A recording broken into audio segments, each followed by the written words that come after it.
Creating wealth, creating jobs, youth entrepreneurship for inclusive development. Next slide, please. In my 5 minutes or so, I'll be addressing these questions. What is inclusive growth and development, and how is it attained? What is the role of youth entrepreneurship in particular in an inclusive economy that we all want?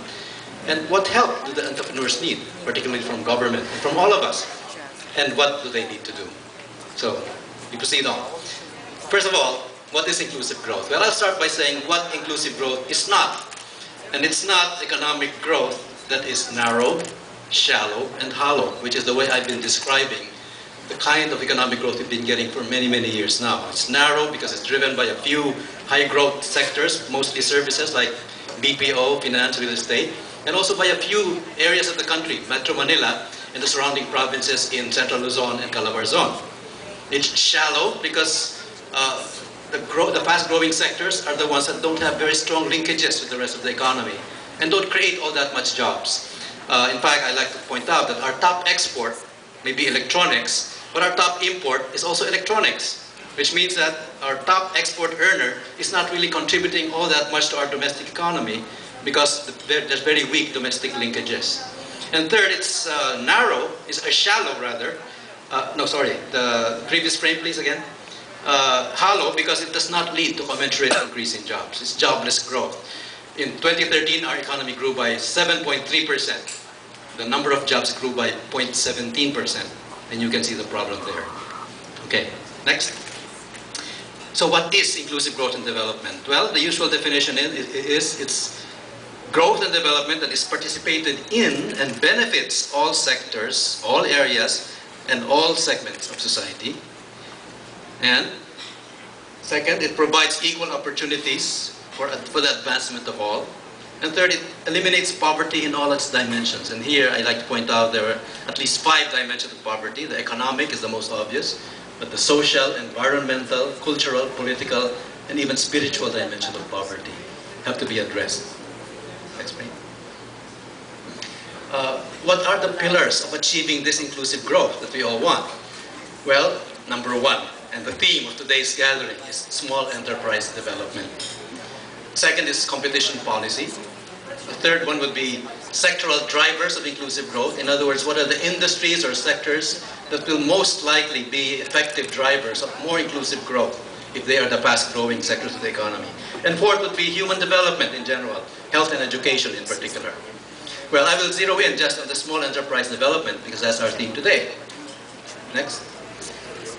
Well, why in particular youth entrepreneurship? I like to lament that we perhaps have an educational system that is gearing our young people too much towards just aspiring to land a job or to work for somebody else and earn a wage, rather than to aspire to create wealth and thereby create jobs. In other words, entrepreneurship has to be taken as a vocation by more of our young people. Not all, obviously, because not everybody is cut out to be an entrepreneur. But I think we still don't have enough. And that's why the young people hopefully can modify their own aspirations in this manner. Because I'm saddened by the fact that for 2 surveys about 10 years apart on our young people, the last one being the so-called millennial survey, again, the top ambition appears to be to work for somebody else, to work for a multinational, worse, to work abroad. And that is not exactly what will lead to much more inclusive growth and more employment. Next. So, small enterprise development requires a concerted effort to expand access to finance by the micro, small, and medium enterprises. And that's called financial inclusion. And the Banco Central is, fortunately, already working on this. Strengthen technology assistance through public research and development because small enterprises don't have the resources for in-house R&D. Promote education for entrepreneurship, the kind that I have just been talking about. That our education should consciously and subconsciously instill entrepreneurship values among our young people. Foster clustering of small and medium enterprises and fostering what is called co-opetition rather than just pure competition. Cooperating when the situation calls for it. It's important, for example, for small producers to band together and team up and cluster to respond to volume orders from abroad. And usually they are big when they're coming from abroad.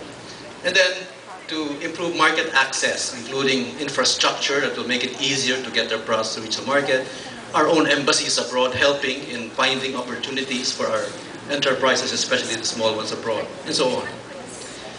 Okay, next. We are now at a juncture when the United Nations adopted a new set of global goals to be the sequel to the so-called MDGs, or Millennium Development Goals. They are now called the Sustainable Development Goals. Now, I don't have the time to go over all of these, but there are now 17 goals that are named. The MDGs were 8 goals. Now it's 17 goals with 160 plus specific targets. But I just want to point out, next frame, that some of these pertain directly to enterprise development, to our theme today. Number 8 in particular is the goal of promoting inclusive and sustainable economic growth and employment and decent work for all.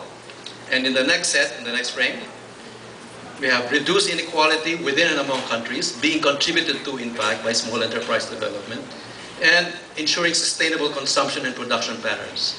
Of course, the rest of those 17 sustainable development goals are somehow relevant to our theme of small enterprise development.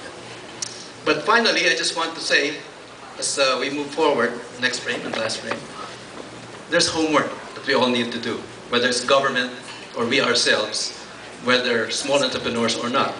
First, small entrepreneurs themselves have to strengthen and professionalize their financial and overall business management. It's all well known that they have difficulty accessing financing from banks. But how can you expect banks to lend to an enterprise that doesn't even keep basic financial records? So that is basic, that has to be done by our small enterprises. Second is this attitude of kanya-kanya, which has to be shunned. I was talking about the need for clustering when the need calls for it, especially because orders from abroad, if you want to be in the export markets, tend to be large. And this individualism that apparently is a trait that we may have to get rid of still is an impediment to greater small and medium enterprise development. For the large enterprises, I keep challenging them to explore what's called inclusive value chains. Value chains that are participated in by small producers as well. Well, I'm not trying to promote the company, but Jollibee is one example of this, wherein instead of sourcing onions only from their own large plantation of onions, they have deliberately chosen to source onions from small onion farmers, initially from a cooperative in Nueva Ecija, and now just all over the country. Nestle is doing the same thing with small coffee producers, and so on. In short, rather than vertically integrate and take control of the entire value chain, they have made a deliberate choice to have a more inclusive value chain participated in by small producers. That is something worth emulating for other large businesses which have that potential of spreading out. And finally, promoting the triple bottom line. I think most of us know what this is. This is people, planet, and profit or prosperity. Let's care also about the social and environmental impacts of our businesses, small or large, so that we can really make a tangible contribution to inclusive growth and sustainable development. Thank you very much.